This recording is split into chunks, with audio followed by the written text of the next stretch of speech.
अस्सलाम वालेकुम, welcome to my channel spicy foods kitchen.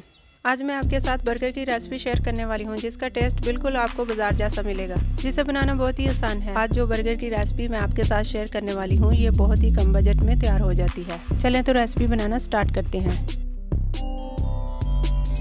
सबसे पहले चिकन की टिक्कियाँ फ्राई कर लेती हूँ। अगर आप चिकन टिक्की की रेसिपी देखना चाहते हैं तो इसका लिंक आपको कमेंट्स बॉक्स में मिल जाएगा।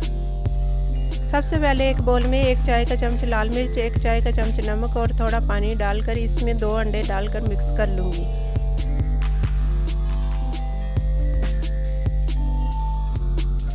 पैन में थोड़ा घी डालकर अंडों को पका लूँगी।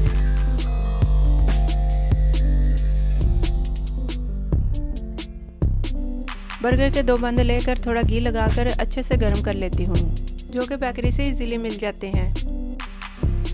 सबसे पहले बंद के ऊपर ग्रीन चटनी लगाकर शामी टिक्की रखकर अच्छे से फैला लूँगी।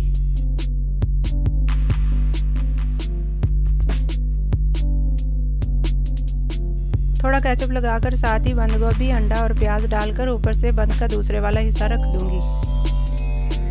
तो आप लोग देख सकते हैं बहुत ही सस्ता बन तैयार हो चुका है। आप लोग ज़रूर ट्राई करें और हमें कमेंट्स बॉक्स में बताएं। उम्मीद है आपको हमारी वीडियो पसंद आई होगी। अगर पसंद आई है तो हमें लाइक, शेयर, सब्सक्राइब ज़रूर करें और दुआ में याद रखिए। अल्लाह हाफिज़।